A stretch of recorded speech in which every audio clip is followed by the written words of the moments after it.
Hello and welcome to Master Tech.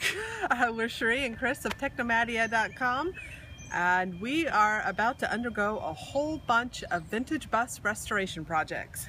This has very excited, and I also have to admit this has me very nervous. In the 4 years since we've owned the bus, only one other person besides Cherie and I has ever even started it.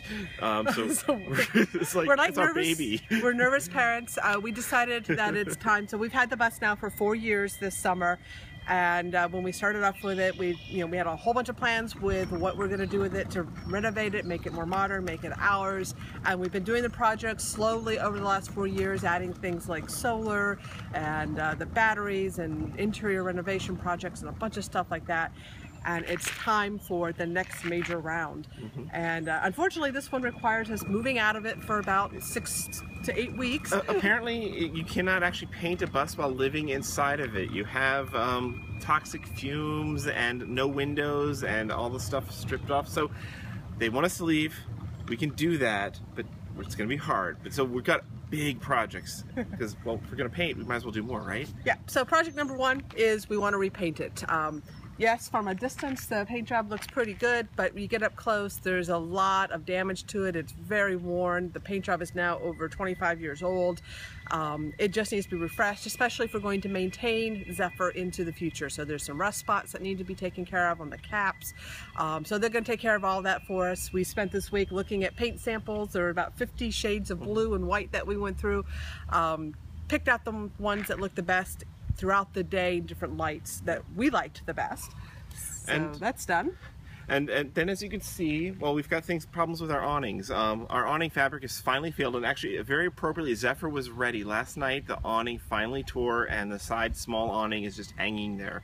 So we're going to deal with awnings. We might be upgrading our awnings. At the very least, we're getting all new awning fabric, because that fabric was also probably 20 years old. So we're still deciding on exactly which awnings we're going with. We're looking at automatic case ones. We kind of would like to get rid of the arms that are on the large patio awning. So we're in touch with a whole bunch of manufacturers of awnings to find what's going to work best with our curved roof, because we also we'll probably have to manufacture some sort of bracket to attach it. So that's another big project that we'll be doing.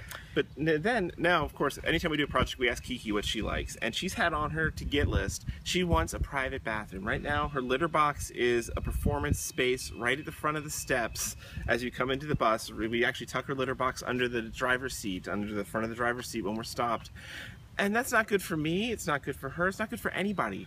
So we've always had, the hot water heater was just a standard propane electric 10-gallon, and it's in a little cupboard in our hallway right across from our bathroom. And we've always had the idea that if we could find another solution for heating our water, we could make that into an ideal little cat bathroom. Private bathroom for her. Put a little cat door on it, and then we have an exterior way to change the litter box. And that's always been kind of a project for us. So if we're repainting anyway, we have to redo the door that goes into the propane water heater. So we're going to go ahead and clear out that room. And we've discovered Precision Temp does a really, really cool combination of propane water heater / hydronic bus heater. So our buses also, we took out the furnace to put in our desk when we first moved in the bus, and so this will let us bring back a much better furnace than we ever had as well. Free up a space from the old water heater. Some of our longtime readers are probably freaking out about now because they're hearing the word propane. Propane! Oh my gosh, propane. So if you've been following us for a while, you do know that one of the first things we did was rip out all the propane systems in the bus. It's not that we're anti-propane, it's that our propane system that was in the bus was very unsafe. It had a 50-gallon, huge, giant propane tank that was in the electrical bay with the electrical panels with no ventilation, and it was leaking. And all of the propane appliances that were in the bus originally when we got it were all in need of a lot of TLC. So we decided that then it was best just to rip out the propane. Go all electric. And we went all electric. So yes, now we are going back a little more propane. But okay, so then where are we going to put the propane tanks? Because that was the whole reason we had to get out. We had no place to safely put a propane tank. Well, the great place to put a propane tank would be where our generator currently is. So that means our current old generator, which we don't really like, it's loud and it's too big for us, the generator's coming out too. So we have a 7.5 or 7,500 watt Onan diesel generator that's been in there since 1988. We're taking that out. We barely use it. Only has a little over 300 hours on it. We've already sold it. And it's coming out, and that'll free up a whole bay because it takes up like 2 bay spaces, and we'll be able to store some propane in there. Bay spaces. And what are we doing for a generator? Well, so then now there's up in the front of the bus. There's this chamber under the bumper that is normally intended for a spare tire, but we've mostly just used it for ballast. We've never actually even opened it until now because it's a hard to get to bay. But it would be a perfect place for a small generator. We actually found one that'll fit there. So a propane generator that's going to slide right in there, and it's going to leave room for a spare water tank, so we can actually carry a little more fresh water on board. Fresh water is usually the thing that we run out of first when we're boondocking. We can go about 17 days without needing it. But, you know, it'd be nice to stretch it a couple more days. So we're probably going to put a little bit of fresh water up there in the front. Now, you're probably asking, what are we doing with a spare tire? In our estimation, we're not going to be changing our own tire on the side of the road. We wouldn't know, would you carry a front tire or a rear tire? Ours are different. We have different tires on the front and the rear, which is the one that's going to go out.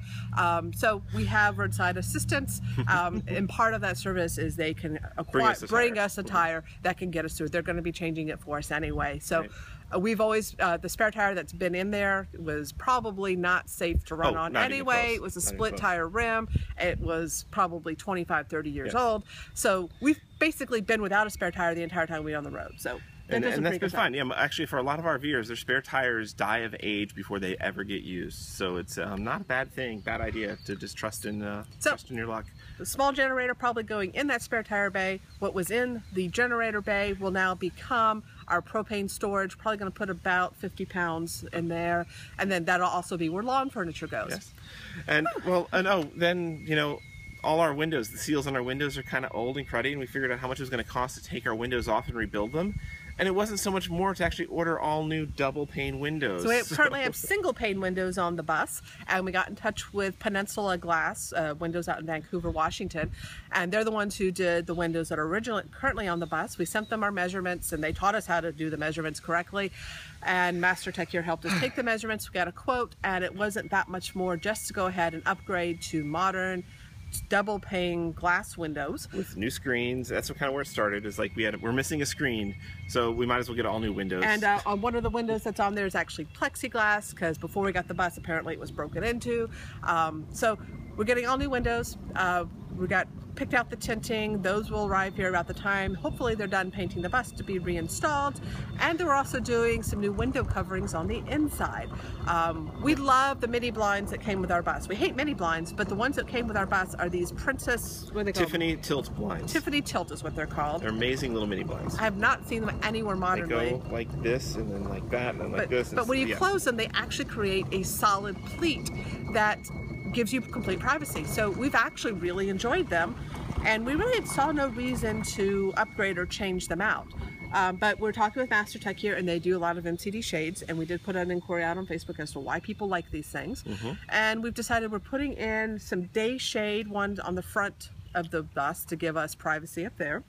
We're not doing the night shades up front. We're going to keep our pull curtain. We just really like We need a new curtain, though. We have to get a new curtain. Another upgrade. And in the front of the bus, in the living room, we're going to go ahead and put in day-night shades from MCD.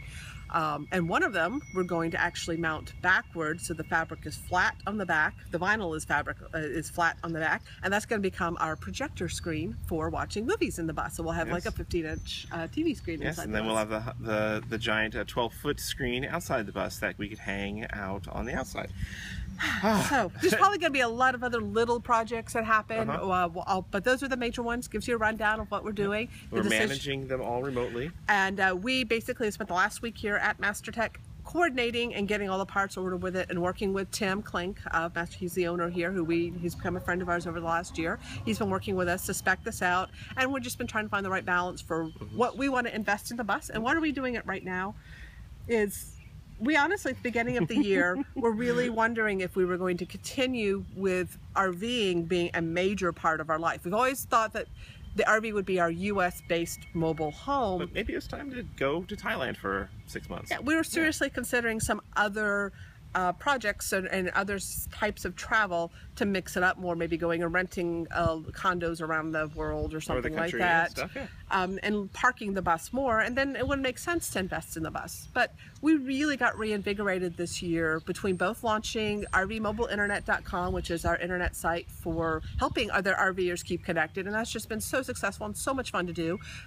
and launching Escapers with the Escapees RV Club have both reinvigorated us into the RVing lifestyle, and we want to stay involved. So instead of going and investing a lot of money in travel or buying like a boat or something else to travel in, we're investing a lot of money in travel and riding a boat to Alaska while our bus is getting worked on. So we've decided we're mixing it up. We're off. We're about to go hop on a train up to Alaska through a one-way cruise and go spend a few weeks up in Alaska. Well, the bus is being worked on, and we get back, we're going to have basically a new RV. A lot of stuff's happening inside of it too. And so we come back, we're going to have the newness that we like. The bus is going to finally be pretty much 100% what we wanted and what our vision was when we bought it. And our investment cost total in the bus, some people say, oh my gosh, that's so much money you're putting into it. We're still cheaper than having gone and bought out a brand new or even slightly used Class A. Way cheaper. That would have even remotely met our spec, that we still would have had to do a bunch of renovation projects on to make it ours. So for us, we consider ourselves still way ahead of the game. And we're having fun, and we have something completely unique and special to us, and it fits us like a glove. So that's the project list that we left with MasterTech. They are having access to this video, so they know what our expectations are. Yes, we'll be doing FaceTime video chats with them and coordinating with them the entire time that we're up in Alaska. That's what we love about MasterTech, is they're really good about that kind of remote working. Okay, and now it's time to go hit the rails and leave our baby behind. okay. Nervous. It's scary, but we're off to Alaska, and hopefully we'll be back. The bus is ready. See you later.